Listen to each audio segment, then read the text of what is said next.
I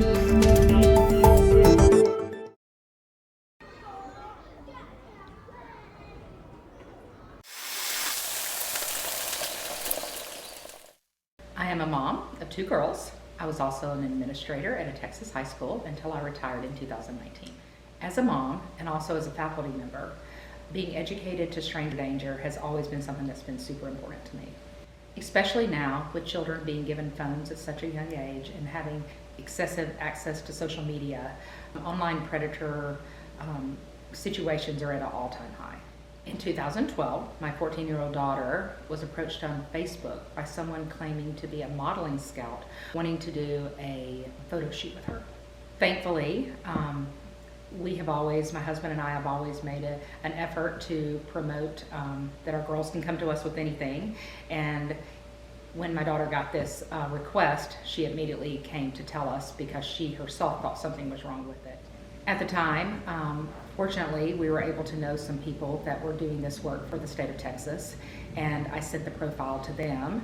And after an investigation, we learned that this was a person that was reaching out to many girls my daughter's age, and so we're very glad that she came to us with this because that could have turned out not very good.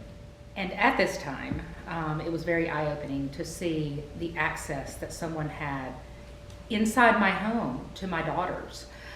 It was very scary. We thought we had already put in all the safety measures in place, and they still were able to break those barriers and get through to my daughter. So I will tell you, it was a very frightening moment.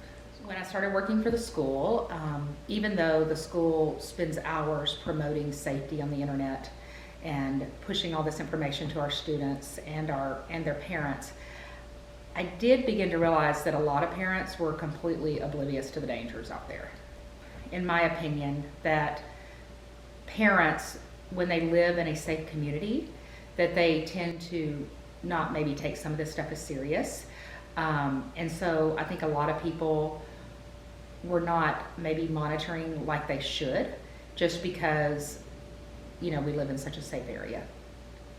One of the reasons that I have the opinion that I do is a lot of these children are still allowed to have public social media accounts, which means you can be followed by anyone in the world, which is incredibly dangerous. And so it really showed you how, until you've become that person that it's happened to, you really don't understand the gravity of it.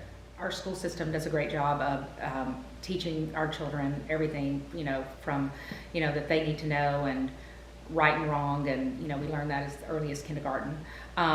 But I think also as parents, we need to also, and I think we do a good job, step up and also reiterate all those things that they're being taught.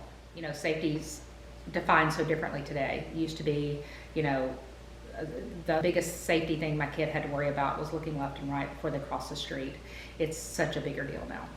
If you as a family have decided that it is time for your child to be able to be given a smartphone or be able to sign up for a social media account, you also have the responsibility to put in all of the safety measures that will not allow traffickers to get through to them. Even, and this is something I learned, even if the account is private, which my 14-year-old daughter had a private account, that person can still be privately messaged.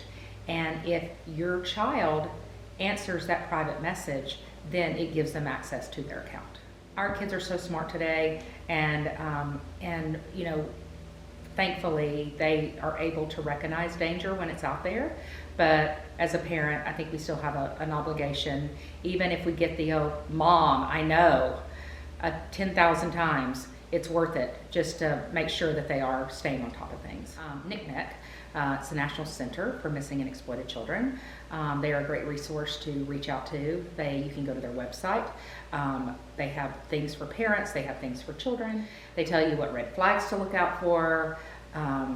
They give you numbers to call, where you can submit stuff anonymously, whatever, but it is an absolutely great resource. I wish we could go back to a time when children did not have these dangers. I mean, adults have these dangers. We can never overeducate ourselves on this. I have been, ever since 2012, I feel like I am constantly looking at ways that we can better protect ourselves. And I'm just telling you, with the internet out there, the traffickers have so much access to us these days. And all I can say is pay attention, be alert, because there is only one thing that we as parents must do, and that is we must protect our children.